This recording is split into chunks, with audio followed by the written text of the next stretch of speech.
राधा वल्लभ श्री हरिवंश राधा वल्लभ श्री हरिवंश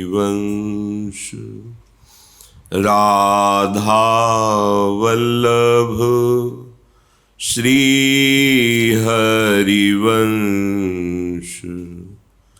राधा वल्लभ श्री हरिवंश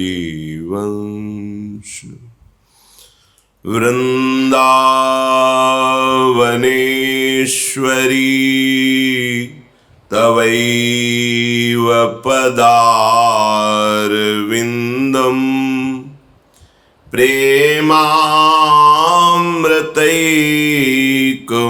प्रेमामृतैकमकरन्द रसौघपूर्णम् हृद्यर्पितं मधुपते स्मरतापमुग्रम् निर्वापयत्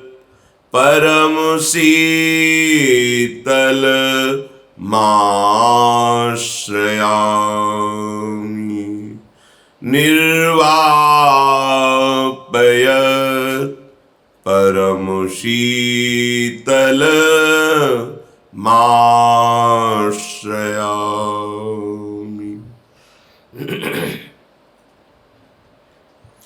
राधा राधा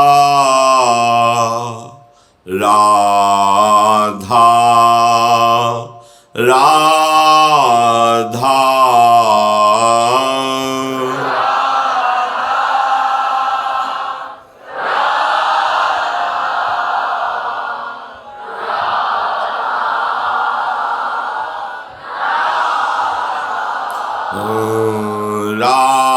राधा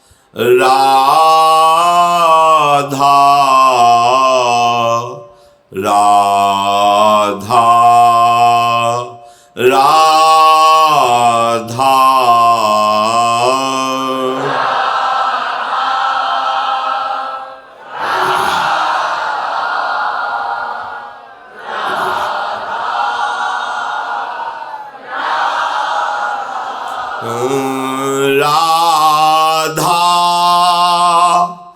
राधा राधा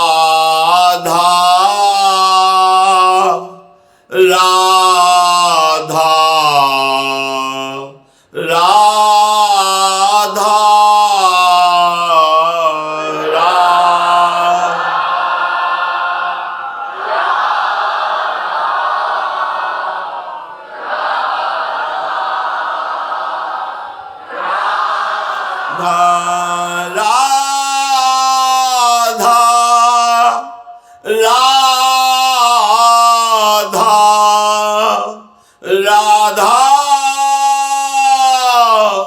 राधा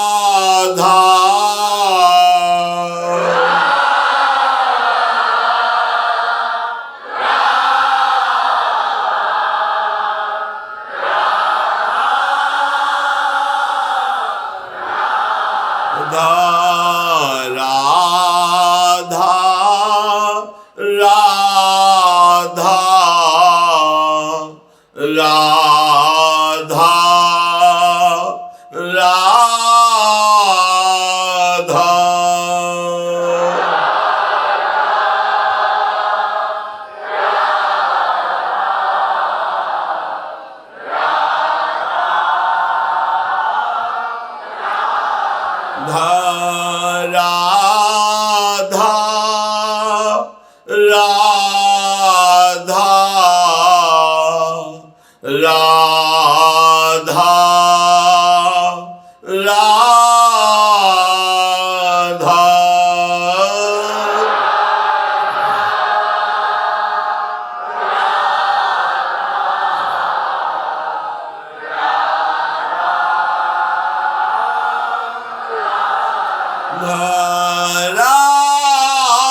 राधा राधा राधा राधा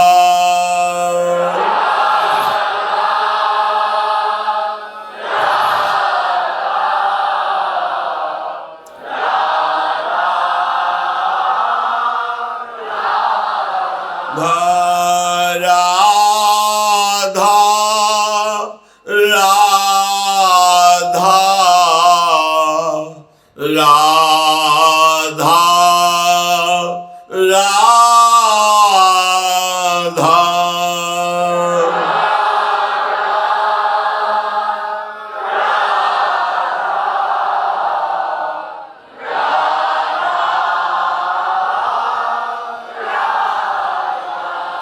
श्री राधा वल्लभ लाल की जय।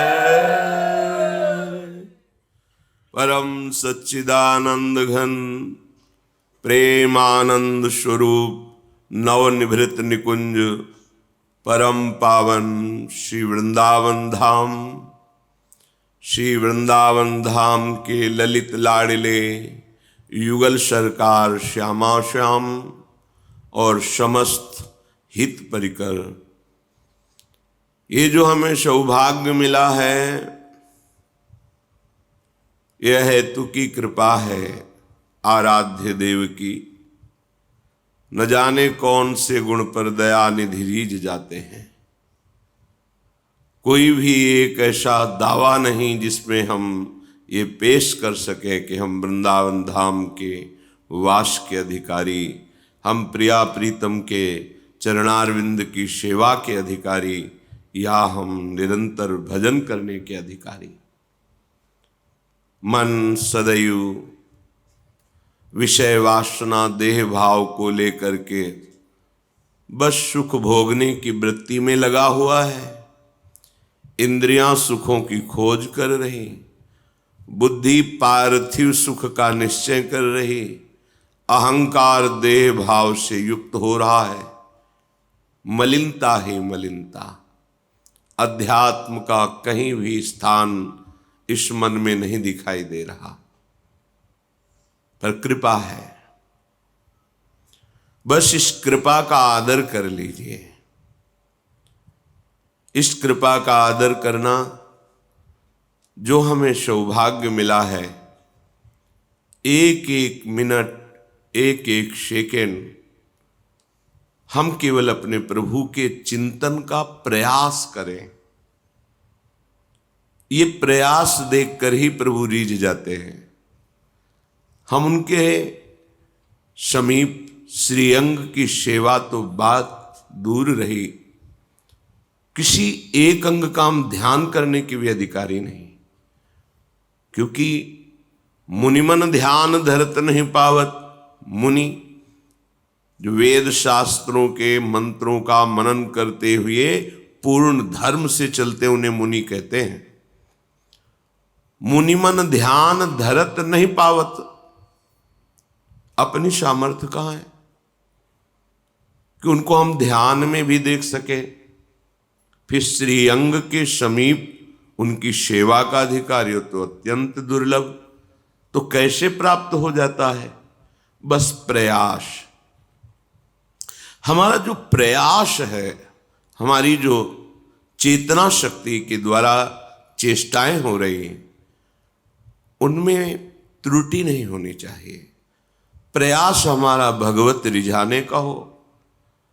फिर बलात् हमारे ऊपर जो आक्रमण कर रहे हैं, काम क्रोध लोभ मोह मद मत्सर अंतःकरण में, उसे प्रियालाल क्षमा कर देते हैं। बहुत कृपालु हैं। हमारा प्रयास प्रियालाल की तरफ है। त्रुटियां हमसे हो रही पर वो मिल जाएंगे। इस प्रयास को देखकर कि मेरी दुरंत माया, वो खुद जानते मम माया दुरत्या, फिर भी ये मेरे लिए प्रयासरत है। ये आंतरिक बात कह रहा हूं आपको। सिद्धांत में तो एक एक सेकंड के समय और चेष्टा का हिसाब होता है। वो आप क्या करते हैं उसी का फल मिलेगा। लेकिन शरणागति में प्रियालाल के चरणों का आश्रय ले लिया, वहां की बात कह रहा हूं। आश्रयदाता इतने कृपालु हैं कि देख रहे हैं कि ये जानबूझकर हमारे प्रति विरुद्ध आचरण कर रहा है, बिल्कुल कोई बात नहीं मान रहा, पर मेरी शरण में है, धक्का खा करके, नाना प्रकार के अपमान सहकर, प्रतिकूलता दिला करके उसको सही रास्ते लाएंगे। शाम दाम और दंड भेद से सीधे रास्ते लाऊं, नकली से बनाऊं असली, भगत मेरे मुकुट मणि। प्रभु का ऐसा प्रभाव है, वो प्रभाव अगर काम न करे तो अपने लोग परमार्थ में चल ही नहीं सकते। पर कहीं वो यदि प्रयासरत है शरणागत होकर कि मेरे द्वारा कभी कोई आराध्य देव के प्रतिकूल आचरण बने ही नहीं, फिर भी बन जाता है। ये बात दूसरी हो गई। अब तो अगर समुद्रवत अपराध बन जाए तो भी हमारी प्रियाजू उसे मानती ही नहीं कि अपराध क्या है। और राई के सम थोड़ा भजन बन जाए तो उसे सुमेरु पर्वत के समान मान, बहुत भजन, बहुत मेरी सेवा करता है, मेरी स्वामिनी का स्वभाव ऐसा है। आंतरिक प्रयास में हमारी शिथिलता और निराशा नहीं होनी चाहिए। आप शरणागत हैं, आपको जितना विवेक मिला है, जितनी सामर्थ्य मिली, बस उससे ज्यादा की आकांक्षा नहीं है। जितना समय मिला है, जितनी सामर्थ्य मिली, जितनी बुद्धि मिली है, उसके अनुसार आप जो सुन रहे हैं उस पे चलने का प्रयास कीजिए। सफलता असफलता हमारे हाथ की बात नहीं, कर्मण्येवाधिकारस्ते, हमारा अधिकार केवल प्रयत्न में है। जब हम अपने अधिकार की बात करेंगे तो लाडली लाल अपना अधिकार हमें प्रदान कर देंगे। विश्वास करो, हमारे आराध्य देव का स्वभाव ऐसा है।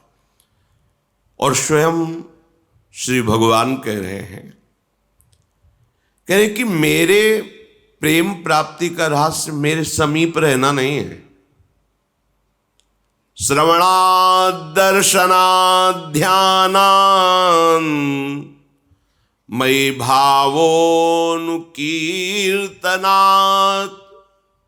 न तथा सन्निकर्षेण प्रतियात ततो गृहान। गोपीजनों से कह रहे हैं, यही बात ब्राह्मण पत्नियों से भी कहा कि देखो,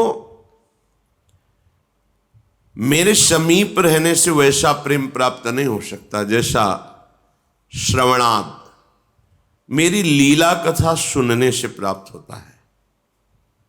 भगवान साधन बता रहे हैं कि इस पर प्रयत्नशील रहो तो तुम मुझे प्राप्त कर लोगे। श्रवणात् दर्शनात् ध्यानान् मयि भावोनुकीर्तनात्, इतने में ही हमारा समय पूरी दिनचर्या का जाना चाहिए। हमारी श्रवणेन्द्रिय सदैव नाम कीर्तन, प्रभु के गुण कीर्तन, प्रभु की लीला कथा सत्संग, इसके सुनने में लगी रहनी चाहिए। अब अपने को प्रयास करना है कि श्रवणेन्द्रिय से और कुछ ना सुने।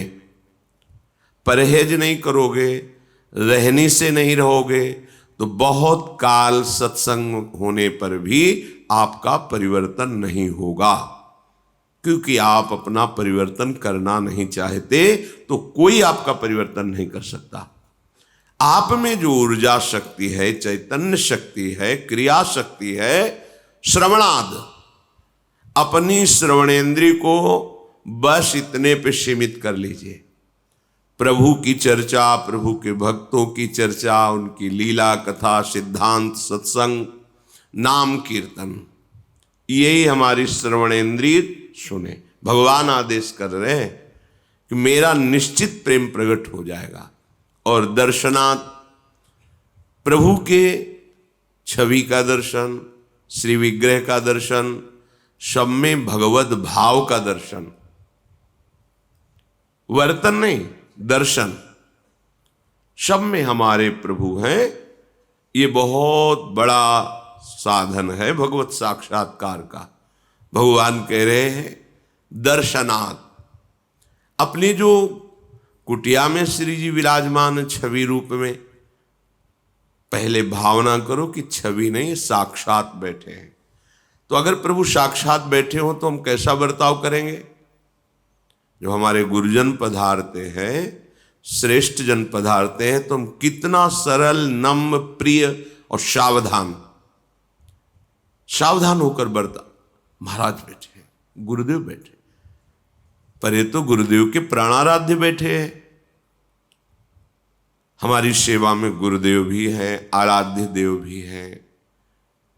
उनके सामने हम कैसा बर्ताव करते हैं? छवि मान के ना, इसीलिए छवि है। नहीं कहो सो कहाँ जहां प्रभु नाही, फिर वहां तो साक्षात रूप है। प्रभु का रूप विराजमान है, गुरुदेव का रूप विराजमान है। तो क्या हम अपनी कुटिया में संतोष करते हैं, ये मानते हैं कि हमारे गुरुदेव हमारे सामने बैठे, हमारे आराध्य देव हमारे सामने बैठे? नहीं, ये तो छवि है। तो फिर घूम आओ त्रिभुवन में, जहां साक्षात दर्शन मिले फिर हमें बता देना।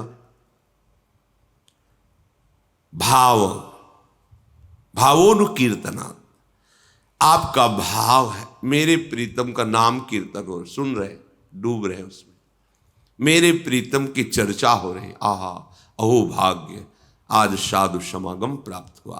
अहो भाग्य, आज भगवत चर्चा सुनने को मिली।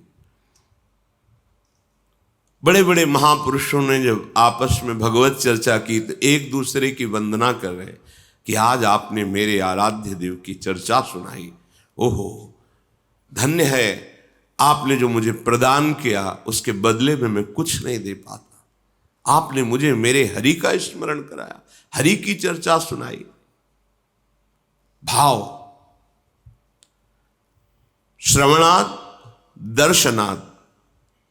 अपनी कुटिया के ठाकुर के दर्शन करते हैं तो क्या आपको लगता है कि मैं भगवत दर्शन कर रहा हूं? नहीं, एक ऐसे बैठे हैं।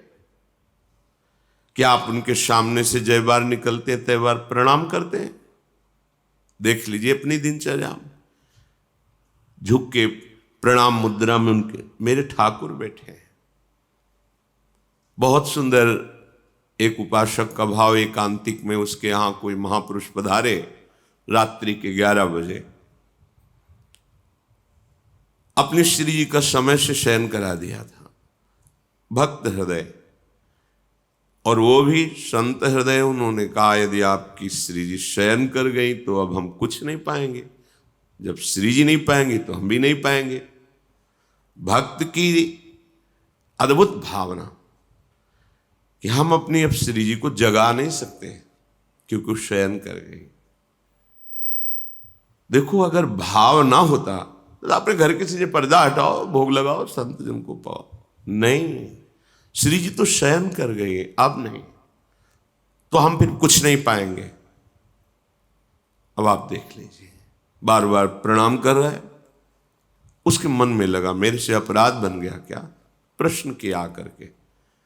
उस समय तो उसको जो उत्तर दिया, पर हृदय में हमें उसके प्रति बहुत ही अच्छी भावना, एक सुखद भावना कि अच्छा, श्री जी के प्रति ऐसा सत्यत्व भाव जागृत हो रहा है कि मेरी जी श्री जी शयन कर गई, अब मैं उन्हें उठा नहीं सकता, अब मैं उनके दर्शन आपको नहीं करा सकता। ये अपनी कुटिया के श्री जी, वो मान रहा है श्री जी शयन कर गए। नहीं, अरे महाराज अभी पर्दा हटा दे, भोग लगा दे, अपने घर के, ऐसा नहीं। हमारे ठाकुर हैं, ये विराजमान, हमारे गुरुदेव ये विराजमान है, हमारे श्री जी विराजमान है। फिर देखो आपका मन क्या कहेगा, वही लट्टू बना रहेगा उसी रूप माधुरी में। धीरे धीरे, ये संतों के अनुभव की बात कहते हैं, वो छवि छवि नहीं रह जाती। फिर जिसे तुम छवि देखते हो वही छवि समुद्र प्रभु वहां नेत्रों से उनकी चेष्टाएं दिखाई दे रही, मुस्कुराहट दिखाई दे रही, आदेश हो रहा है, बात कर रहे हैं, वहीं से प्रकट होकर जहां आप छवि मान रहे हैं। इसलिए अवसर है जीवन को प्रेम रस में डुबोने का, तो भगवान आदेश करते हैं ध्यानान्मयी, जो आप सेवा में विराजमान के इसी का ध्यान कीजिए, पूरी सेवा का।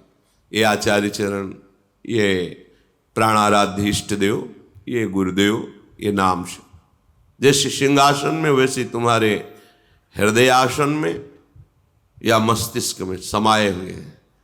जहां बैठे उनको देख रहे हैं, मंत्र अंदर से जप रहे हैं, नाम जप रहे हैं।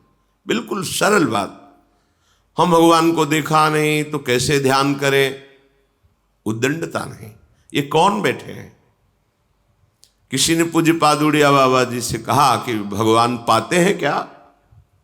तो उनका बिहारी जी में जो 56 प्रकार के भोग लगते हैं, राधा वल्लभ जी में, राधा रमन में, तो तुम दिखावा समझते हो क्या? साक्षात प्रभु आरोकते हैं। और ब्रह्मबोध संपन्न ज्ञान की सिद्ध वृत्ति वाले महापुरुष साक्षात प्रभु आरोकते हैं। तुम दिखावा समझते हो क्या? ये जो भोग लगता है तो तुम्हें ऐसे केवल ऐसा समझते हो क्या कि बस दिनचर्या है, बना लिया भोग नहीं। आप जिस भाव से भावित होकर पवा रहे हैं प्रभु वैसे ही पा रहे हैं। वो आपके भाव में ही बैठे हुए हैं। मई भाव हो, मेरे भाव में। ओहो, मेरे प्रीतम का नाम आनंद मगन होकर सुन, मेरे प्रीतम की कथा आनंद मगन होकर, अपने प्रीतम की सेवा। जो कुटिया में विराजमान है और जो मंदिर में विराजमान है, जो जगत में विराजमान है, उनमें एकमात्र मेरे आराध्य। अंतर नहीं होना चाहिए। अंतर रखोगे तो भागना पड़ेगा। भागते रहो, कितना भागोगे? फिर अंतर ही बना रहेगा। वो अंतर रहित तो निरंतर जहां दृष्टि डालोगे वहां अपने आराध्य देव का भाव आपके अनुभव में आने लगेगा। मई भावोन, मेरे भाव से श्रवण, मेरे भाव से दर्शन और मेरे भाव का ध्यान। मेरे ही तो आराध्य देव हैं। बस पूरा जो सेवा विराजमान उसे अपने दिमाग में बैठा लो। ध्यान हो रहा है, ये महाप्रभु बैठे, राधा वल्लभ लाल जी बैठे, नाम सेवा विराजमान, पूज्य महामहिम करुणामय गुरुदेव भगवान विराजमान है। हाँ, बस मंत्र चल रहा है, ये ध्यान हो रहा है। वो ध्यान नहीं हो पा रहा, नाम का ध्यान कर रहे हैं। फिर प्रभु कह रहे हैं कीर्तनात्, मेरे गुणों का कीर्तन करो, मेरे नाम का कीर्तन करो, मेरी रूप माधुरी का वर्णन करो, मेरे भक्तों की लीलाओं का गायन करो। इससे क्या होगा कि प्रतियात, तुम्हारे हृदय में प्रेम प्रकट हो जाएगा। न तथा सन्निकर्षेण, मेरे समीप रहने से वैसा प्रेम नहीं होगा। देखो उद्धव जी समीप है ना, वैसा प्रेम कहां है? लेकिन भाव में डूबी हुई गोपीजन जब आंसुओं से अभिषिक्त कपोल करते हुए श्री कृष्ण को पुकारती हैं, उनके रूप का गान करती हैं, उनके जस का गान करती हैं, उनको देख करके ही, उनकी वाणी सुन करके, उनकी चरण रज में बैठकर उद्धव को जिन प्रेमानंद स्वरूप श्री कृष्ण का अनुभव हुआ वो उनके समीप रहने पे नहीं हुआ। स्वयं भगवान कह रहे हैं न तथा सन्निकर्षेण प्रतियात ततो गृहान। तुम जाओ सब अपने गृह में रहते हुए, घर में रहते हुए मेरा कीर्तन करो, मेरा कीर्तन सुनो, मेरी सेवा करो, मेरे ध्यान में रहो। बस तुम्हें मेरा प्रेम प्राप्त हो जाएगा, वो जो मेरे समीप रहने से नहीं होता। वही कुशल है, वही चतुर है जो इस मनुष्य जीवन में प्रभु से प्रेम कर ले। हमारी बड़ी दुर्दशा है, बड़ी दयनीय दुर्दशा है। हम मन और इंद्रियों को, शरीर को इतना प्यार करते हैं, कहीं प्रभु नहीं है। देख लो, कहीं नहीं। जब विचार करके देखते हैं ना, कहीं नहीं। आप मां जो हो वो थोड़ा समझ सकते हो। आप अपने बच्चे को कितना प्यार करती है? क्या कभी दोष दर्शन करती है मां अपने बच्चे में? वो सिर्फ बच्चा देखती, सिर्फ बच्चा। वो कितना बड़ा अपराध करके आ जाओ, छाती से लगा कि यही बात कहेगी अपने पति से, कुछ भी हो जाए मेरे बच्चे को कुछ ना होने पावे। अपनी पूरी सामर्थ्य लगा देगी कि उसको कष्ट ना। ये कहां से आया है माँ में वात्सल्य? प्रभु के एक अंश से त्रिभुवन की माताओं में मेरे प्रभु कितने वात्सल्य सिंधु होंगे, और उन प्रभु को जो अपने हृदय में बसाता है वो संत कितने वात्सल्यमय होंगे, तुम्हें पता भी नहीं।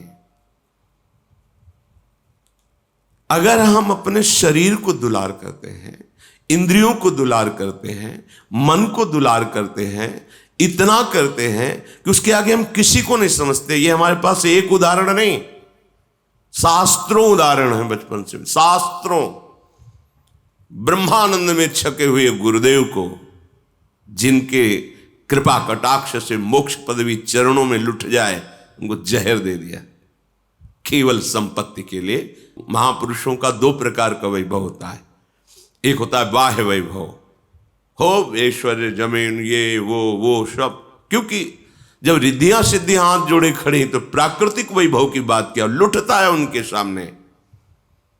और एक होता है आंतरिक वैभव, जहां भगवद अनुराग आत्म प्रेम छिपा हुआ।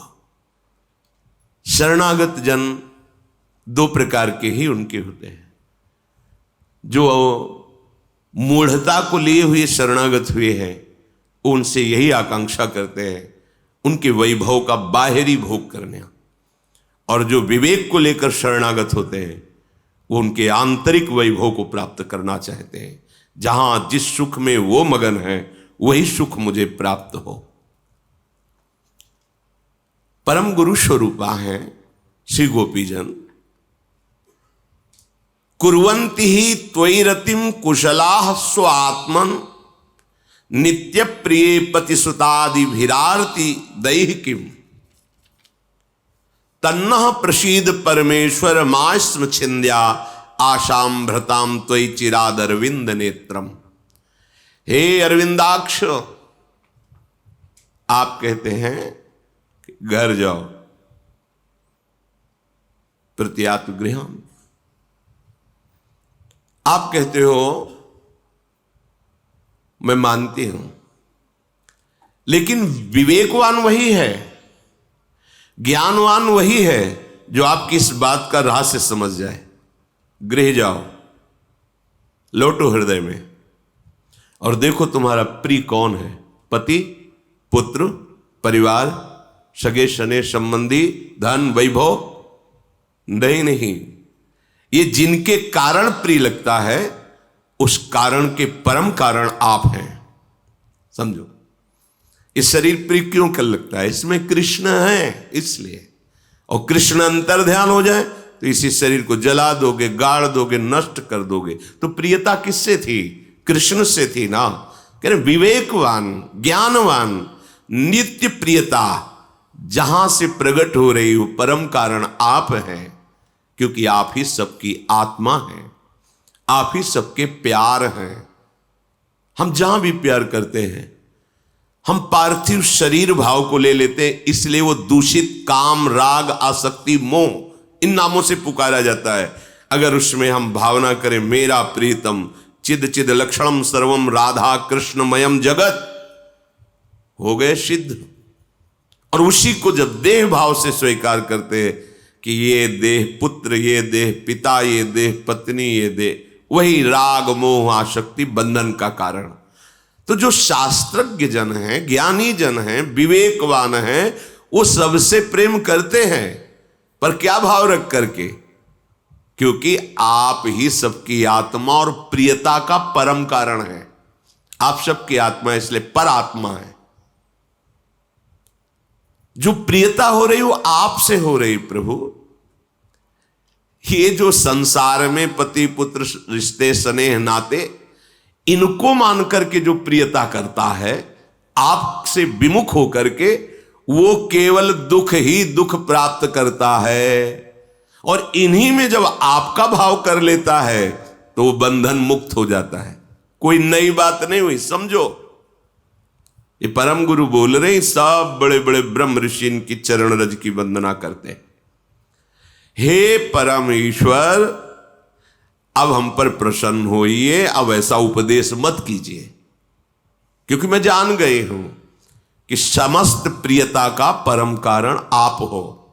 मैं ये जान गई हूं कि समस्त आत्माओं की परम आत्मा आप हो, परमात्मा, परम ईश्वर।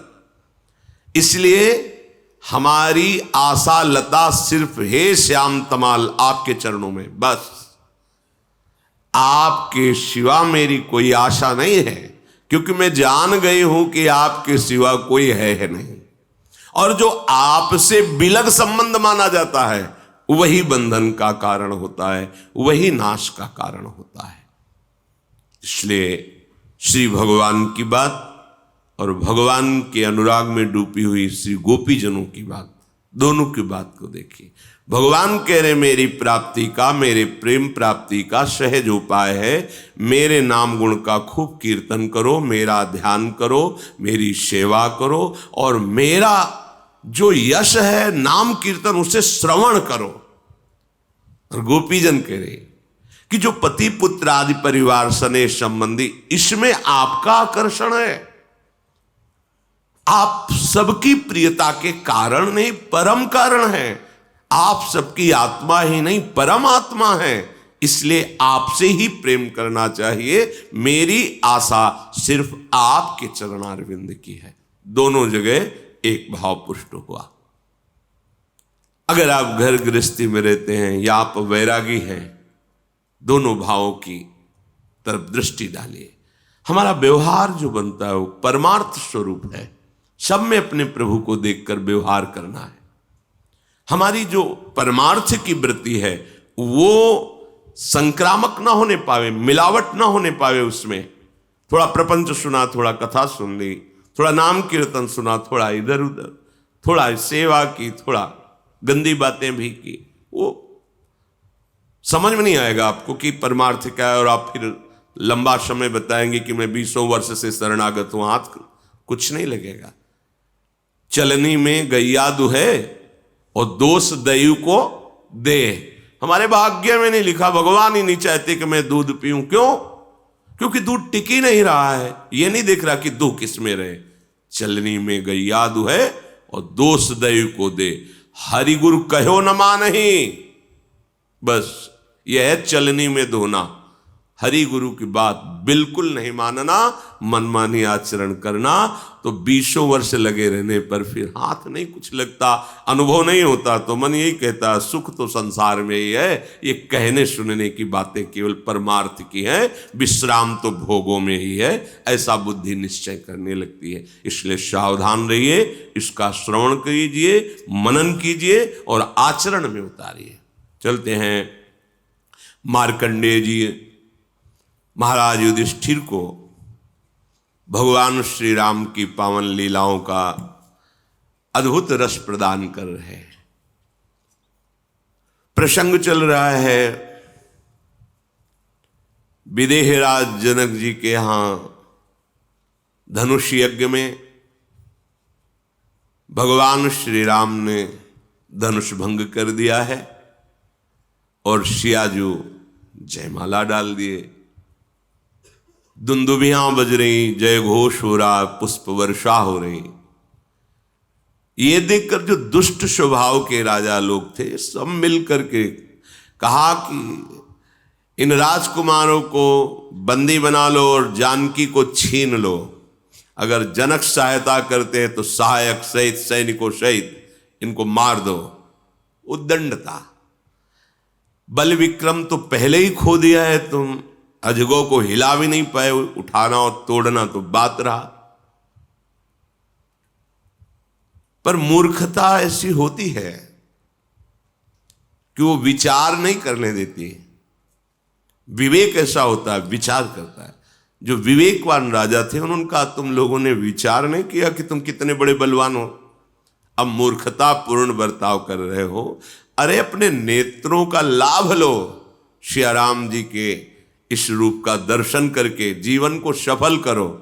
पर वो कहाँ मानने वाले थे। वो दुष्टता दिखाते हुए कवच बांधे, ढाल तलवार धनुष बाण, कोई कोई सब अपने अस्त्र लेकर मंच पर आ गए। सदानंद जी ने इशारा किया, सखियां सिया जी को एकांत में ले गई। विश्वामित्र जी ने इशारा किया, राम लक्ष्मण जी पास आ गए। विश्वामित्र, कोलाहल मच गया। जनकपुर के नगर नारी सब की अरे बनी बनी बात विधाता ने बिगाड़ दी। अब ये राजा लोग यहाँ युद्ध करेंगे, बड़ा कहाँ सुंदर आनंद मचने वाला था और कहाँ ऐसा कोलाहल हो ही रहा था। ये देखा कि जैसे कोई बहुत बलवान जब चलता है तो उसके चलने की धमक होती है। फिर ये तो भगवान के अवतार है। पृथ्वी धमक से हिल रही थी जिनके, सब सावधान, कौन कहां से आ रहा है।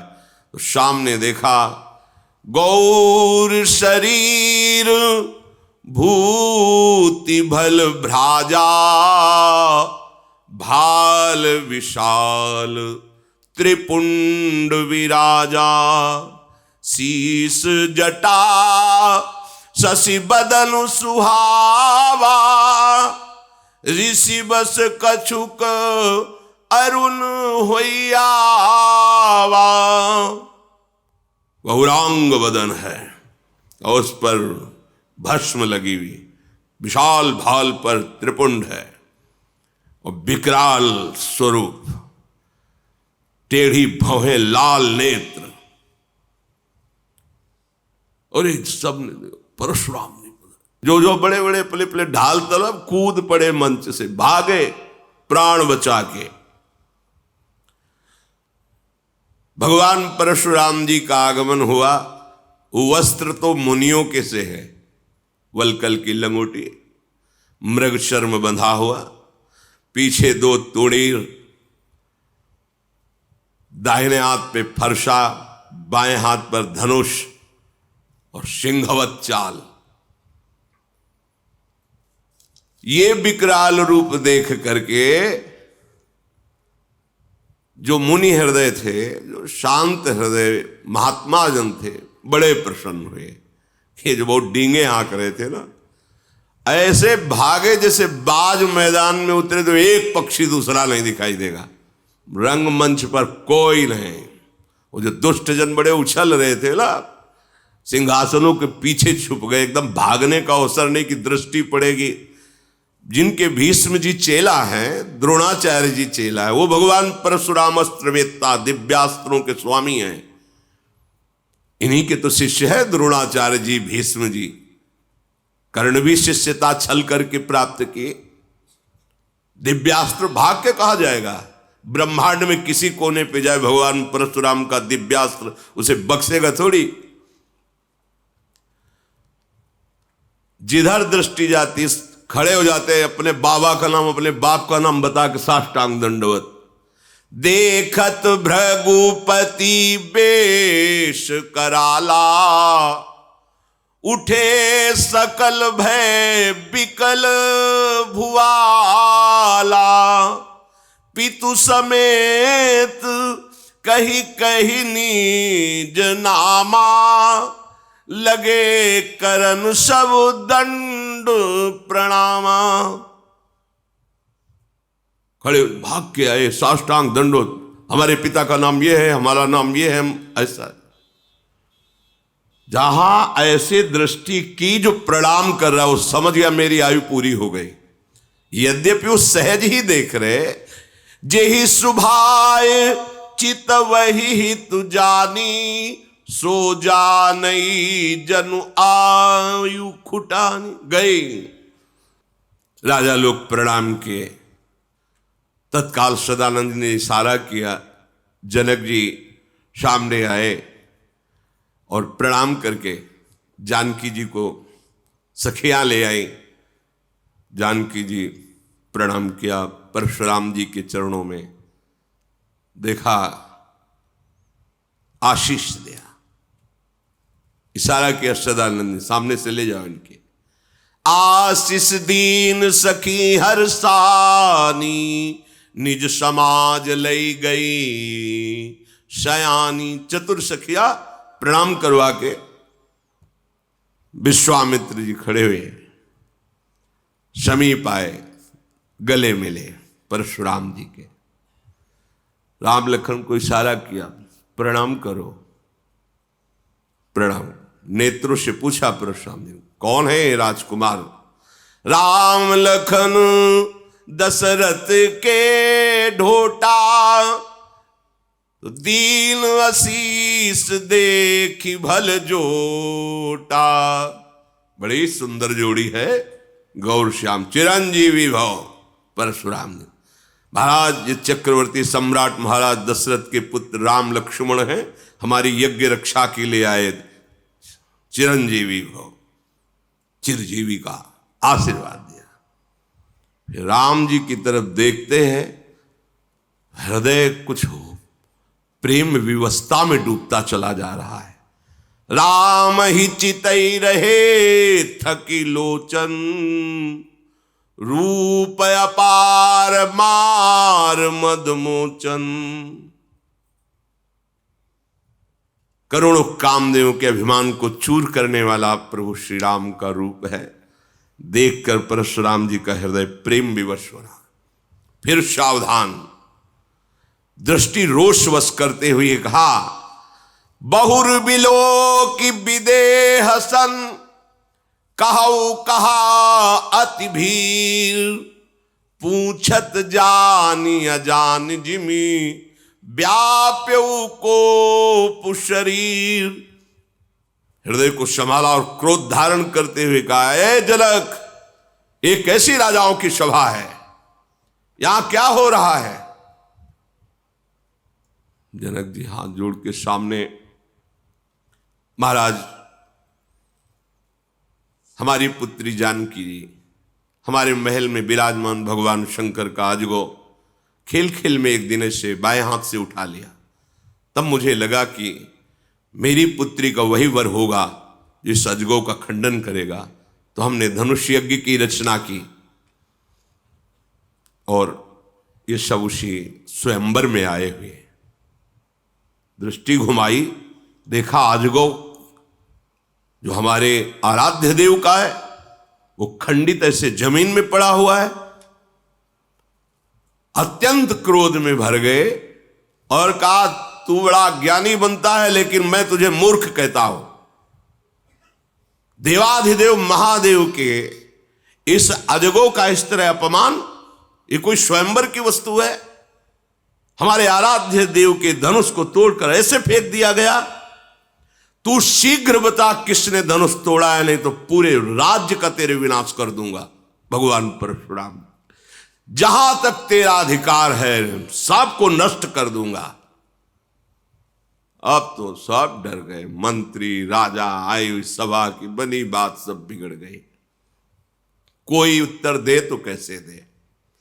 कोई भी ऐसा सभा में नहीं है जो भयभीत ना हो गया। विश्वामित्र जी भी चिंता में पड़ गए, क्योंकि जानते ही रिश्तेदार तो पहले से ही है और वैसे भी ऋषि है। सीता जी की माता जी को बड़ा दुख हुआ। उन्होंने कहा, विधाता ये क्या रचना रची है? अभी तो आनंदित हुए थे, महाराज आ गए और ये कह रहे जहां तक जनक का अधिकार वहां तक की पूरी भूमि में विनाश कर दो। कर देगा, कोई इनके लिए बड़ी बात थोड़ी है। दुष्ट राजाओं को 21 बार घूम घूम कर पृथ्वी में काटा, रक्त के कुंड भर गए। ऐसा जब जमदग्नि जी को शास्त्रावा और अर्जुन के परिवार वालों ने मारा, उसी दिन प्रण कर लिया ऐसे दुष्ट राजाओं को जीवित नहीं रहने देंगे। तो सब कोई जानता है इनके बल विक्रम को। परशुराम जी का वो भयंकर रूप और वो वचन सुनकर सिया जी भी डर गए। एक एक पलक झपकने का समय कल्पों के समान लगने लगा।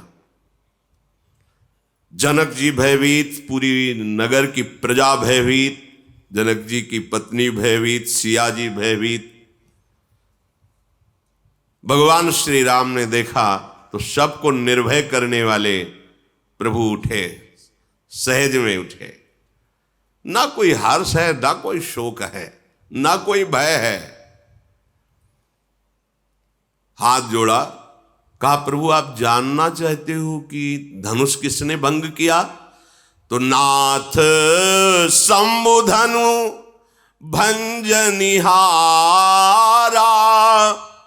होई ही क्यों एक दास तुम्हारा, आयसु काह कही किन मोही, सुनि रिसाई बोले मुनि को ही।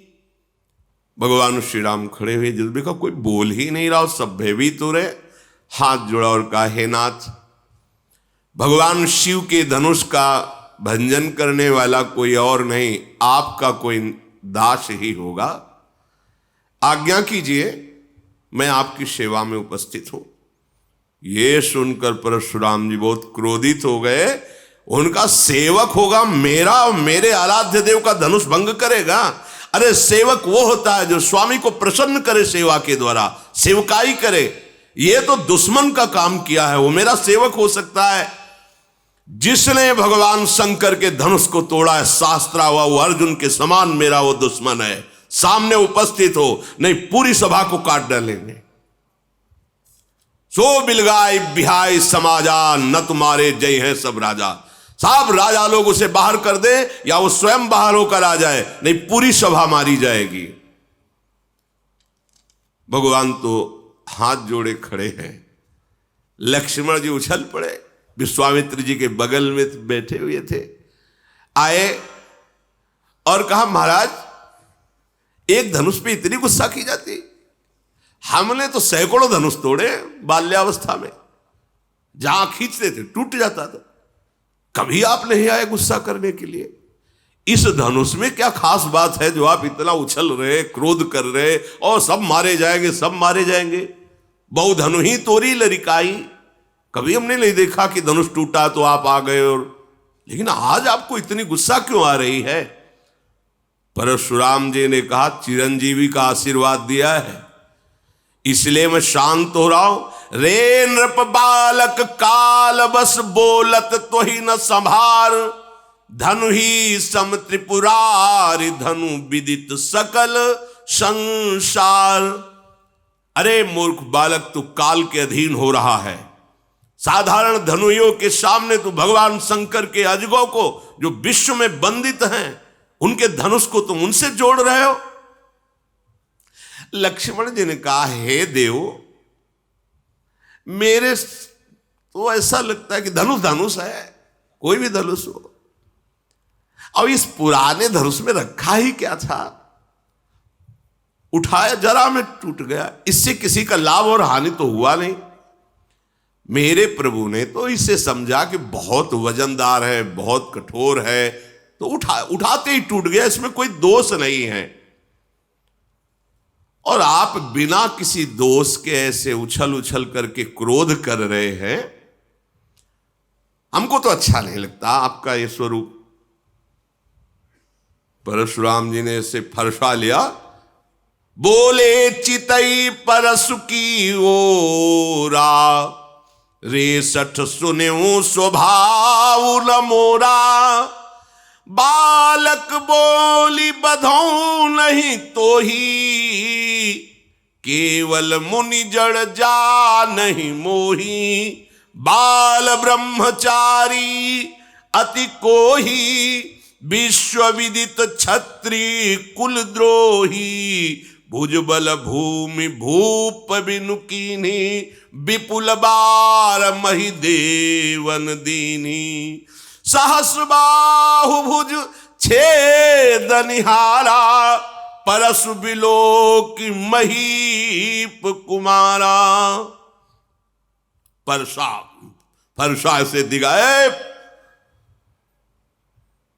दुष्टता की बात करता है, मेरे स्वभाव को नहीं जानता। अभी तक तू जीवित है केवल बालक समझकर चिरंजीवी आशीर्वाद दिया, इसलिए पूछ ले विश्वामित्र से, मेरी महिमा पूछ ले अपने गुरु से। मुझे निरा मुनि मत समझ, मैं बाल ब्रह्मचारी अत्यंत क्रोध करने वाला हूं और दुष्ट राजाओं का विनाश करने वाला है मेरा फरसा है। अपनी भुजाओं के बल से 21 बार पृथ्वी के दुष्ट राजाओं को काट काट करके उनके राज्य का दान ब्रह्म ऋषियों को किया है। शास्त्राबाऊ की भुजाओं का छेदन करने वाले मेरे फरसे को देख। ऐ राजा के बालक, तो अपने माता पिता को शोक से युक्त करना चाहता है क्या?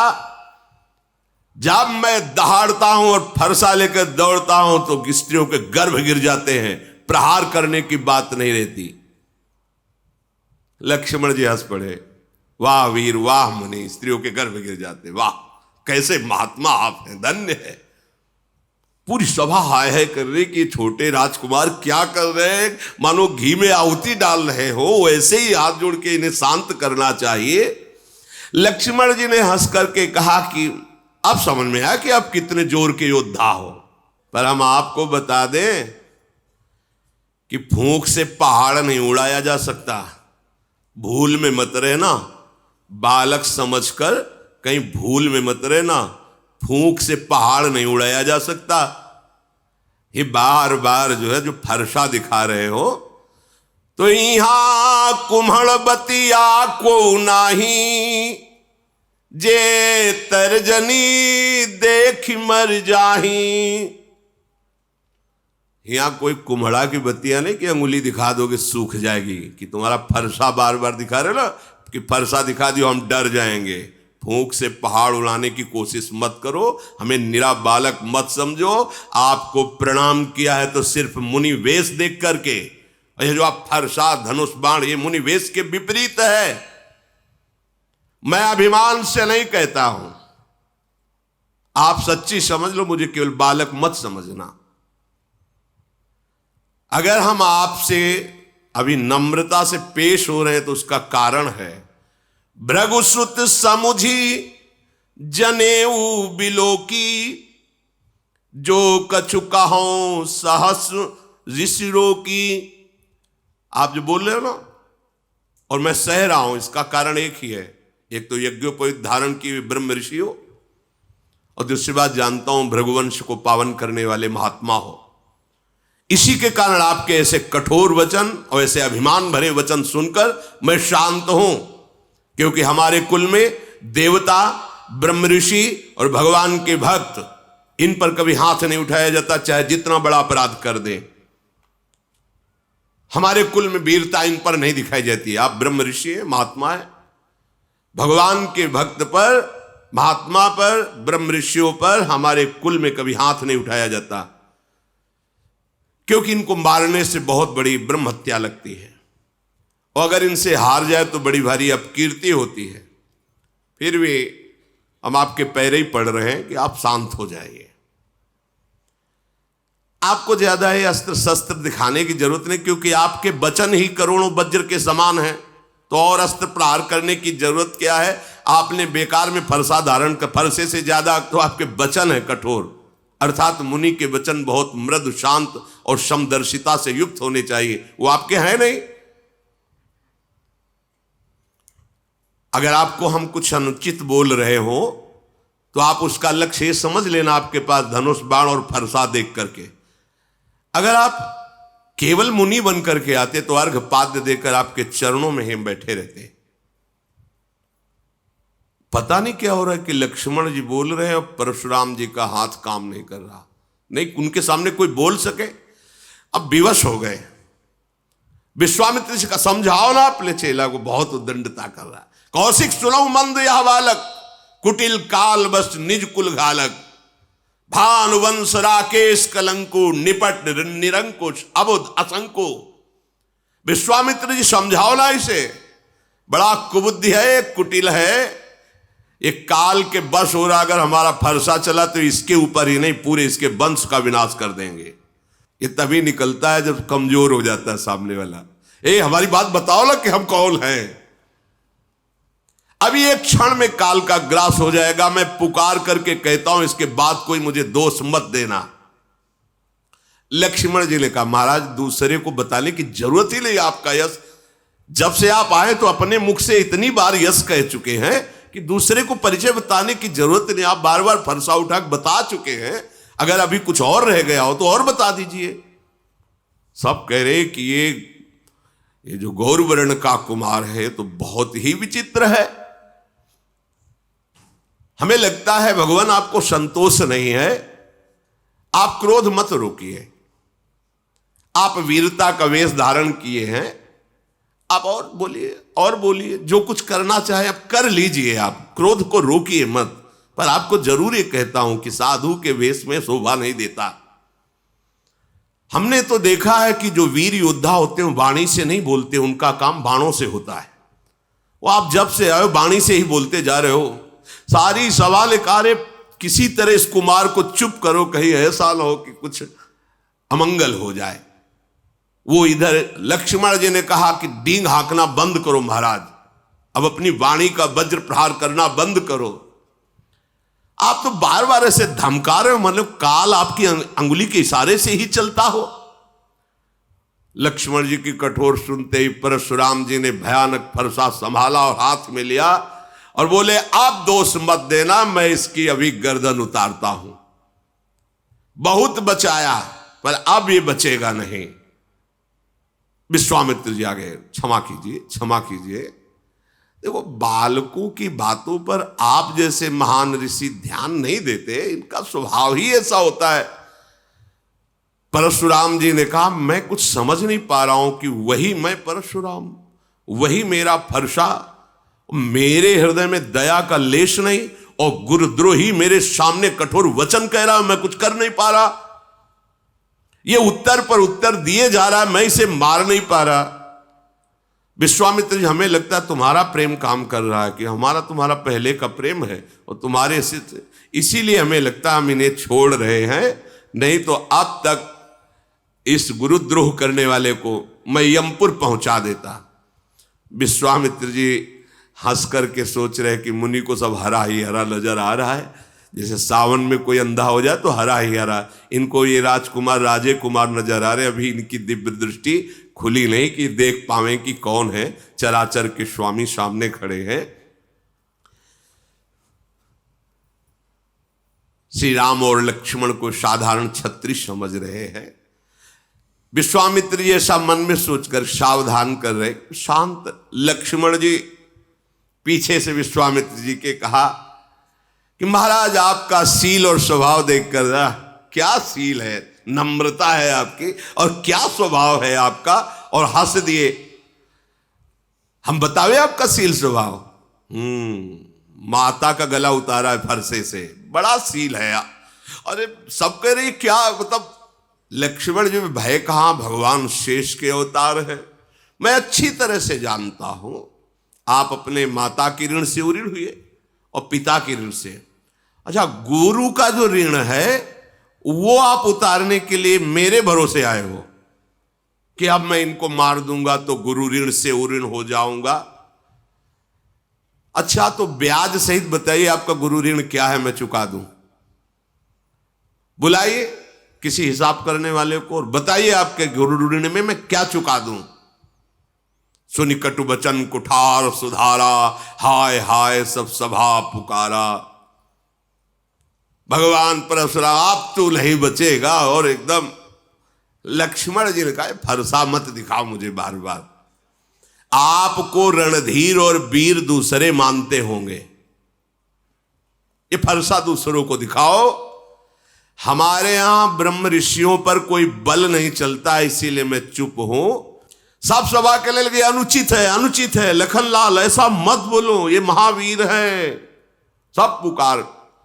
भगवान श्री राम ने लक्ष्मण जी को नेत्र तरह, लक्ष्मण जी चुपचाप सीधे पीछे वापस हो गए। परशुराम जी क्रोध की अग्नि बढ़ रही। भगवान श्री राम फिर शांत, नाथ शांत हो जाइए, नाथ करहु बालक पर छोहू, सूद दूध मुख करी न कोहू, जो पे प्रभु स्वभाव प्रभाव कछु जाना, तो कि बराबर करत अयाना। क्षमा क्षमा प्रभु, क्षमा कीजिए। ये सीधा साधा दुधमुहा बच्चा है लक्ष्मण, कुछ बोल दिया, वो आपके प्रभाव स्वभाव को नहीं जानता, अभी तो बच्चा है, बेसमझ है।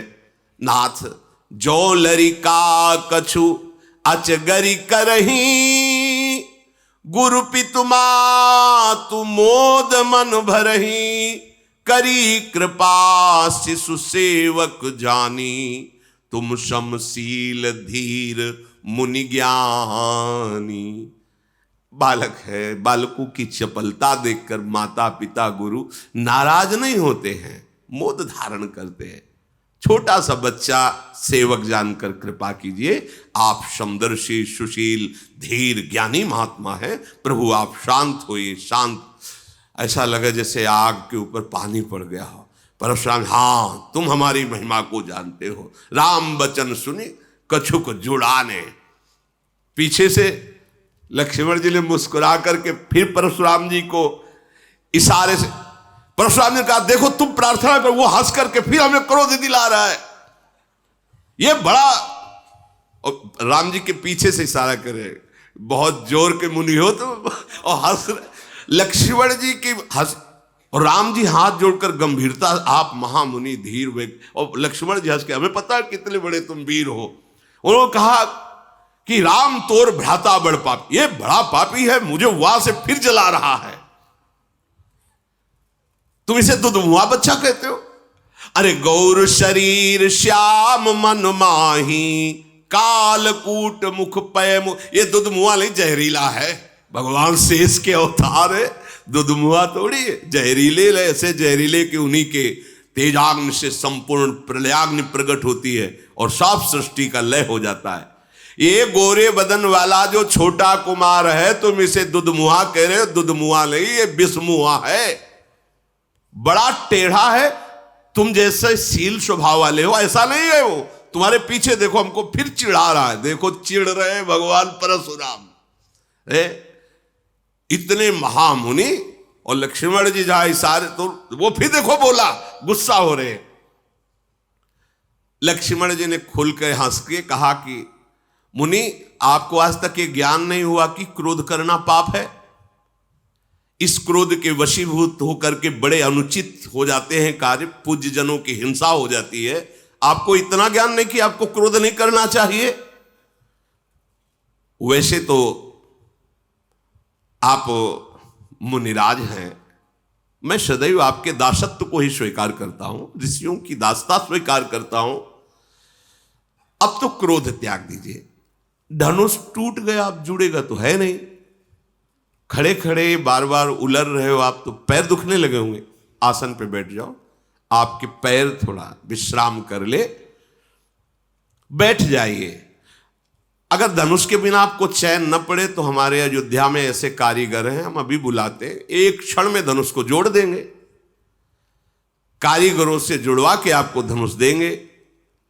लक्ष्मण जी जब ऐसी बातें, जनक जी थर थर कांप रहे हैं और हाथ जोड़ के कह रहे हैं बस चुप रहिए, चुप रहिए, आप ऐसी बातें क्यों कह रहे हैं।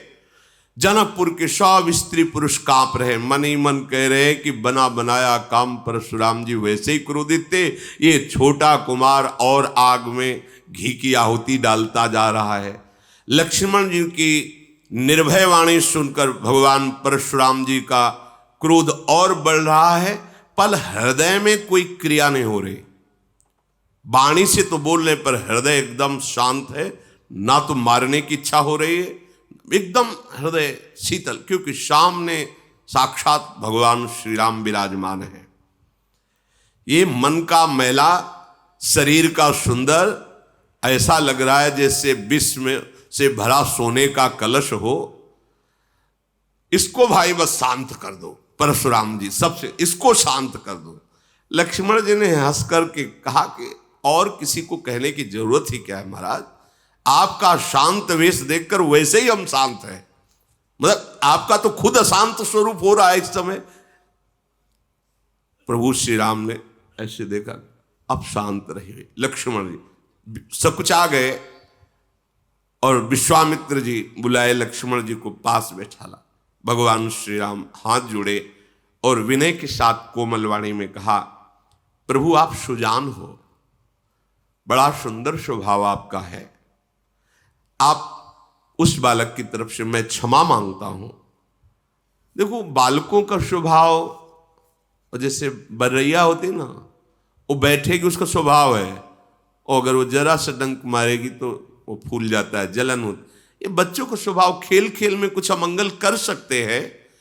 जो साधुजन होते हैं, बड़े बूढ़े जन होते हैं, बच्चों पर दोष नहीं देखते हैं। आप कृपा करो, नाथ जानना चाहते हो कि धनुष भंग करने वाला अपराधी कौन है, तो अपराधी मैं आपके सामने हूं। ये धनुष भंग अपराध मेरे से हुआ है। यदि आप अपराधी जानना चाहते हो तो मैं हूं। स्वामी, अब चाहे आप कृपा करो या क्रोध करो, वध करो या बंधन में डाल दो, जैसा आप समझे। मैं आपका दास हूं, आप जैसा चाहें वैसा आप हमारे साथ बर्ताव करें। मुनिराज, जिस तरह से आपका क्रोध दूर हो वो उपाय कर लो। मुनि ने कहा कि क्रोध कैसे जाए? अब भी वो विश्वामित्र जी के पास बैठा हुआ टेढ़ा ही हमारी तरफ देखा, और इनकी भी दृष्टि वही लगी लक्ष्मण जी के ऊपर। वो होता है ना, एक बात और है, जो चिढ़ने लगे ना तो उसको लोग और चिढ़ाते हैं। जैसे तुम्हें कोई कहे चिढ़ा, और आप चिढ़ो ना तो फिर वो धीरे धीरे शांत हो जाएगा। और परशुराम जी चिढ़ रहे, ऐसा स्वभाव कभी नहीं देखा गया इनका। पर आज भगवान का प्रभाव और स्वभाव ऐसा है कि वो सब हैं तो भगवान के अंश ही ना, वो अहंकार नहीं रहने देते। किसी सुनहु राम कर सहज स्वभाव, जन अभिमान न राखे काऊ। परशुराम जी की विनय राम जी कर रहे, पर राम जी पर नहीं देख रहे, लक्ष्मण जी की तरफ देख रहे। जो विश्वामित्र वहां से वो मुस्कुरा के ऐसे बोले, फिर भी देखो वहां से हमारी हंसी उड़ा रहा है और वो टेढ़ा ही देख रहा है। अब तो इसकी गर्दन पर कुठार ना चलाया तो मेरा क्रोध करना व्यर्थ चला जाएगा। अरे जिस कुठार की घोर आवाज सुन करके दुष्ट राजाओं की स्त्रियों के गर्भ नष्ट हो जाते थे, उस फरसे को मैं धारण किए, फिर भी ये राजपुत्र जीवित है, मेरा हाथ क्यों नहीं चल रहा? मेरे क्रोध से तो छाती जल रही, पर मैं कुछ कर क्यों नहीं पा रहा? क्या हो रहा है मेरे को? ये विपरीत दशा कैसी, ये विपरीत स्वभाव कैसा? पता नहीं इस समय मेरे हृदय में क्या हो रहा है। भगवान परशुराम जी कह रहे, मुझे लगता है कि मेरे हृदय में जो कभी नहीं थी वो दया आ गई क्या मेरे हृदय में, इसीलिए दुस्साह दुख सह रहा हो। लक्ष्मण जी ने वही से मुस्कुरा के कहा, सिर नवा के, कि महाराज आपकी दया भी आपके स्वरूप के अनुकूल ही है। मतलब दया भी, ये दया है, हाहाकार मचा दिए, ये दया है आपकी, ऐसा मान। और आप जब बोलते हैं महाराज तो ऐसा लगता है फूल झड़ रहे हैं। महाराज, जब आपकी दया में ये हालत है तो जब आप निर्दयता करते होंगे तो क्या होता होगा? दया में तो जल रहे हैं, और जब निर्दयता आएगी तो क्या होगा? अगर क्रोध आ गया तो हमें लगता है आप ही का शरीर भस्म हो जाएगा। परशुराम का देखा जनक, देखा, अब हम शांत हो रहे थे, फिर इसने आग लगा दी है। अब तो पक्का ये यमराज का अतिथि बनेगा। नहीं तो एक बात है, इसको मेरी आंखों के सामने से हटा दो। पता नहीं क्या हो रहा, परशुराम जी बार बार कहते पक्का, और फिर बोले एक उपाय है जनक जी, इसको सामने से हटा दो, मेरे सामने से हटा दो। ये राजपुत्र को देखते ही मुझे गुस्सा। लक्ष्मण ने हंसकर कहा, महाराज उनको हटाने की जरूरत नहीं, ऋषियों का एक स्वभाव होता है, जिसे नहीं देखना चाहते आंख बंद कर लेते हैं। आप आंख बंद कर लीजिए तो मान लीजिए कोई है ही नहीं। लक्ष्मण जी ने कहा, मूंदे आंख कतहु को नहीं, हटाने की जरूरत नहीं, आप अपनी आंख मूंद लीजिए। परशुराम तब राम प्रति बोले उरयति क्रोध, शंभु सरासन तोरि सठ करसि हमार प्रबोध। क्रोध धारण करते हुए भगवान राम से कहा, तू भी उसी का भाई है ना?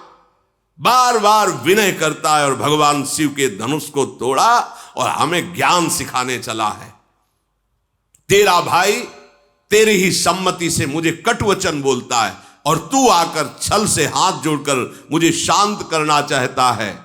आज मैं युद्ध में तुझे परास्त करूंगा, क्योंकि तेरा नाम राम है ना।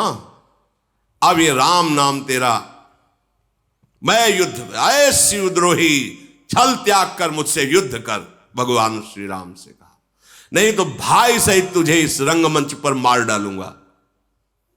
हर्षा लिए भगवान श्री रामचंद्र जी हाथ जोड़े से महान गंभीर। जब परशुराम जी बार बार, भगवान रामचंद्र जी ने मन में विचार किया कि लक्ष्मण जी की चेष्टा से क्रोध आ रहा है, बस लक्ष्मण जी पे चल नहीं रही, तो हमारे ऊपर फरसा चलाना चाहते हैं। टेढ़ जान शंका सब काहू, वक्र चंद्रमा ग्रसै न राहु, बहुत सुधाउते बड़ दोषु। हमें लग रहा है कि उधर तो लक्ष्मण जी कटाक्ष वार और हम हाथ जोड़ रहे तो हमारे ऊपर गुस्सा करें, मतलब सीधाई में बहुत दोष है।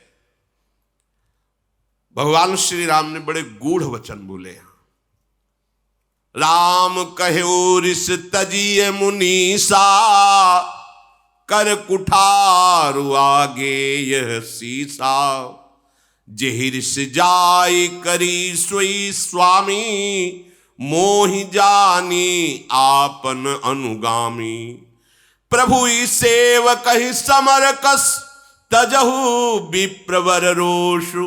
बेसु बिलो के कहस कछु, बालक हूं नहीं दोष। प्रभु ये गर्दन आपके सामने, आप काट दीजिए, आप अपनी गुस्सा शांत कीजिए। मैं सदैव आपका दास हूं, तो दास और स्वामी में युद्ध कैसा?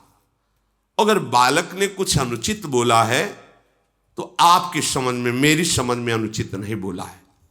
क्यों? क्योंकि आपका वेश ऐसा है।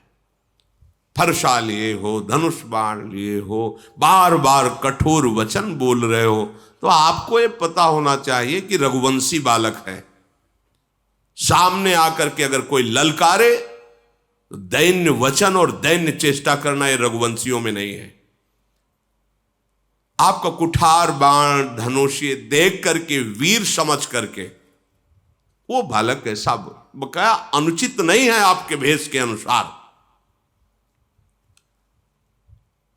यदि आप कमंडल कुशा आसन साष्टांग दंडवत करके हाथ जोड़ करके खड़ा रहता, मुझे पता है आप बार बार फरसा धनुष, मैंने ये किया, मैंने वो किया, ये वीर वेश वीर वार्ता सुन करके उसके मन में जो बात आई वो कह दिया, वो दोष नहीं है। हम सब आपकी चरण धूल माथे पे रखते हैं। क्षमा, आप शांत रहिए। बहुत क्षमा होनी चाहिए आपके अंदर, दया होनी चाहिए। आप ऋषि हैं। अब प्रभु आप जो कह रहे हैं कि हमसे युद्ध के, तो युद्ध तो हो ही नहीं सकता, क्योंकि आप स्वामी, मैं सेवक हूं। और रही राम नाम की बात कि ये नाम, तो वैसे भी आपका हमारे से नाम बड़ा है, परशु सहित बड़ा। हमारा तो एक छोटा सा नाम राम और आपका परशुराम कैसे हो सकता है? हमारी आपकी होड़ कैसे हो सकती है? प्रभु मैं तो केवल एक ही गुण ये धनुष धारण करता हूं। आप शम दम तपस्या शौच क्षमा सरलता ज्ञान विज्ञान आस्तिकता, ये 9 गुण धारण करते हैं। हम सब प्रकार से आपके दास हैं। आपको आप क्षमा ही करनी चाहिए, ये बात नहीं कहनी चाहिए कि युद्ध कीजिए। भगवान श्री राम परशुराम जी को बार बार मुनि विप्रवर ऐसा कहा। परशुराम जी क्रोधित होकर ठहाका मारकर बोले, समझ गए तुम मुझे कोरा मुनि ही समझते हो। समझ गए, तुम ही मुझे कोरा मुनि ही समझते हो। मैं ऐसा ब्रह्म ऋषि नहीं हूं जैसा तुम समझते हो। मैं जो ब्रह्म ऋषि जन जैसे यज्ञ करते हैं ना, तो मेरी यज्ञ कैसे होती जानते हो? धनुष श्रुआ, बाण आहुति, मेरी क्रोध भयंकर अग्नि और दुष्ट राजाओं की चतुरंगणी सेना समिधा और ललकार ललकार के काटना स्वाहा। मैं ऐसा मुनि हूं। परशुराम जी ने कहा, ऐसी एक यज्ञ नहीं, करोड़ों यज्ञ की है। बार बार मेरा प्रभाव तुझे भी मालूम नहीं। तू निरा मुझे ब्रह्म ऋषि मत समझ लेना। भगवान श्री राम हाथ जोड़े ऐसे खड़े। घमंड हो गया होगा तुमको, अजगो तोड़ दिया ना इस बात का, मानो तुमने संसार पर विजय प्राप्त कर ली। प्रभु ने कहा, विचार कर बोलिए, विचार कर बोलिए। बहुत कड़वा बोल रहे हो आप। मेरी अगर भूल भी मानते हो तो बहुत छोटी सी, पर आपका ये जो इस समय वचन निकल रहा है बहुत कड़वा है। यदि आप ऐसा कहते हैं कि निरामुनि नहीं है, आप वीर हैं तो क्षमा कीजिए, फिर मेरी बात सुन लीजिए। त्रिभुवन में कोई ऐसा योद्धा पैदा ही नहीं हुआ जिसके आगे राम का मस्तक भयवश नमन करे। अगर आप ऐसा समझते हो कि आप बार बार मुझे मुनि समझता है, ब्रह्म ऋषि समझता है, तो आप एक बात समझ लो, त्रिभुवन में कोई ऐसा योद्धा वीर पैदा ही नहीं हुआ कि राम का मस्तक उसके सामने भययुक्त होकर झुक जाए। देवता, दैत्य, राजा, योद्धा पूरे त्रिभुवन के एक साथ मिल जाएं और रण में यदि हमें ललकार दे तो मैं सुख पूर्वक, चाहे काल क्यों ना हो, उसको भी नष्ट कर सकता हूं। ये भयवश आपके सामने शीश नहीं झुका रहा, मुनि मानकर ही झुका रहा हूं। और आपको बताया, हमारे रघुवंश में ऐसे महाराज दशरथ जी देवराज इंद्र की सहायता करने गए थे। हमारे रघुवंश की कुल की ऐसी प्रशंसा है कि रण में यदि ललकार दे तो सामने चाहे कोई काल भी क्यों ना, कदम पीछे नहीं हटेगा। परशुराम जी के शरीर में कंप शुरू हो गया जब राम जी बोले कि आप अगर ऐसा समझते हैं कि मैं बार बार मुनि और ऋषि कह रहा हूं, तो आप ऐसे ऋषि नहीं, आप महावीर। तो आप इतना समझ लीजिए, भयवश राम का सिर झुक नहीं सकता, चाहे त्रिभुवन एक साथ होकर के लड़ ले, चाहे काल के सामने खड़ा हो, रघुवंशी कभी कदम पीछे नहीं हटा। फिर हाथ जोड़ा राम जी ने, कहा ऐसा होने पर भी आपके चरणों में प्रणाम है, मैं आपका दास हूं, और जो आपसे भयभीत हो गया वो जगत से निर्भय हो जाता है। जो आपसे भयभीत हो गया वो जगत में निर्भय हो जाता है। विप्रवंश के अस प्रभुताई, अभय होए जो तुम्हें डराई। नाथ, जो आपसे डर गया वो त्रिभुवन में निर्भय हो जाता। परशुराम जी की बुद्धि काम नहीं कर रही कि एक बार इतना शब्द मेरे सामने कह देना कि भयवश में सर नहीं झुका रहा, अगर काल भी हो तो राम का सर भयवश नहीं झुकेगा। मतलब वीरता ऐसी और बुद्धिमत्ता ऐसी कि आपको जो डर जाए तो त्रिभुवन में निर्भय हो जाए। बार बार वो सोच रहे हैं भगवान के गूढ़ वचन को कि ये सामर्थ्य तो एकमात्र मेरे आराध्य देव में है, हरि में, दूसरे में तो है नहीं। भगवान परशुराम जी ने कहा कि मुझे कुछ संशय हो रहा है, प्रभु निवारण कर लीजिए। तो उनका एक बार भगवान विष्णु ने मुझे अपना ये सारंग धनुष दिया था, कहा था कि मेरा अवतार होगा तब मुझे समर्पित कर देना। मेरे संशय निवृत्ति के लिए आप क्या इस धनुष पर प्रत्यंचा चढ़ा सकते हैं? भगवान ने कहा आदेश कीजिए आप। तो उनका मेरे संशय के नाश के लिए आप इस पर प्रत्यंचा चढ़ा दीजिए, क्योंकि दूसरा त्रिभुवन में कोई नहीं जो भगवान श्री हरि के सारंग धनुष पर प्रत्यंचा चढ़ा सके, वो केवल वही चढ़ा सकते हैं, दूसरा नहीं। तो जे ही देने को हुए तो अपने आप धनुष प्रभु के हाथ में जाके विराजमान, क्योंकि उन्हीं का नित्य पार्षद है।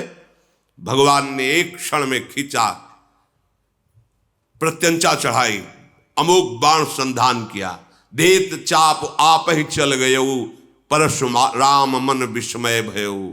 जाना राम प्रभाव तब, पुलक प्रफुल्लित गात, जोरी पानी बोले बचन, हृदय न प्रेम अमात। आहा, मैं जान गया, क्षमा कीजिए प्रभु। पुलकित हो रहे भगवान परशुराम जी, हाथ जोड़कर, हृदय में प्रेम नहीं समा रहा। ओहो रघुकुल रूपी कमल वन के सूर्य, में समझ गया आप कौन है। आप भगवान श्री हरि हैं। प्रभु आपकी जय हो। तभी मैं देख रहा था कि आप में बल विक्रम होते हुए भी बार बार नमन, ये केवल आप में ही हो सकता। ऐसा बल विक्रम और ऐसी नम्रता आप देवता, ब्रह्म ऋषि, भक्तजन, गौजन, इनकी रक्षा के लिए अवतार लिए हैं। जय हो, जय हो, जय हो, आपकी जय हो प्रभु। मैं जान गया। हे विनयशील कृपा और गुणों के समुद्र, आपकी वचन रचना जो थी उससे मुझे संशय हुआ कि ऐसा तो सिर्फ भगवान ही बोल सकते हैं। काल के सामने कौन टिक सकता है? केवल हरि। हे सेवकों को सुख देने वाले, सब अंगों में सुंदर और शरीर में करोड़ों कामदेवों की छवि धारण करने वाले राम, आपकी जय हो, जय हो। क्षमा करना, अनजाने में मैं अनुचित बोल गया हूं परशुराम जी। मैं एक मुख से आपकी क्या प्रशंसा करूं। अब मैं जान गया कि मेरे आराध्य देव भगवान शंकर के मानस सरोवर पर विराजमान हंस आप ही हो। मैं अनजाने में अनुचित बोला। लक्ष्मण जी की भी तरफ देखा और कहा, आप दोनों भाई क्षमा करें, मैं जान नहीं पाया, इसलिए दोनों गुण मंदिर आप मुझे क्षमा करें। हे रघुकुल के पताका स्वरूप राम, आपकी जय हो, जय हो, जय हो। कही जय जय जय रघुकुल के तू, जय हो, जय हो, जय। और भगवान सारंग धनुष पर बाण संधान किए खड़े। बोलिए, मेरा बाण अमोघ है, एक बार चढ़ गया तो लक्ष्य भेद करके ही उतरता है। अब क्या करूं? तुम्हारी तपस्या नष्ट कर दूं या तुम्हारी गति अवरुद्ध कर दूं? दो में एक होगा। आज के बाद तुम साधारण मनुष्य की तरह पैदल चलोगे तो तुम्हारी गति अवरुद्ध कर दूं या सारी तपस्या पुण्य लोक जो प्राप्त किए उनका नाश कर दूं? परशुराम जी ने कहा, पुण्य लोकों का नाश कर दो, मेरी गति अवरुद्ध मत करो, क्योंकि पृथ्वी को जीत कर कश्यप जी को दे दिया है तो हम सिर्फ गंधमादन पर्वत पर जा और वहां अंतर ध्यान गति से ही जा सकते हैं। इसलिए प्रभु मेरी गति को आप मत नष्ट करो, मेरे पुण्य लोकों को, तपस्या को नष्ट करो। तत्काल भगवान ने बाण के द्वारा उनके तप का नाश कर दिया। भृगुपति गए बनहि तप हेतु, पुनः तपस्या संचय करने के लिए गंधमादन पर्वत पर भगवान परशुराम जी गए।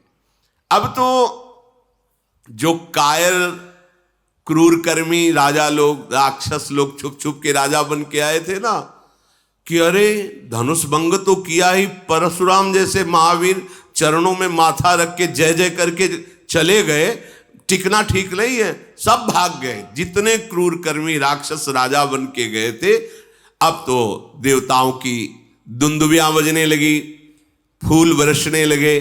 सब जनकपुर के जितने स्त्री पुरुष और भक्त राजा है सब आनंदित हो गए। जनक जी का जो सुख हृदय में उत्पन्न हो रहा है उसका कैसे वर्णन किया जाए। मानो किसी दरिद्री को बहुत बड़ा खजाना मिल गया हो। सीता जी निर्भय हो गई। ऐसा सुख हो रहा है जैसे चंद्रमा का उदय हो गया हो और चकोरी रूप पान के लिए लालायित हो। जनक जी ने विश्वामित्र जी के चरणों में माथा रखा और कहा, प्रभु आपकी कृपा से सब मंगल ही हुआ, नहीं तो परशुराम जी को देखकर लग रहा था अब बड़ा अमंगल हो जाएगा। रघुनाथ जी ने धनुष तोड़ा, हमें कृतार्थ किया, अब आगे क्या होना चाहिए आप कृपा करके कहिए। मुनि ने कहा कि वैसे विवाह तो धनुष के अधीन था, जो धनुष भंग करेगा सिया जी का विवाह वो तो हो गया, पर कुल परंपरागत के अनुसार अब होना चाहिए।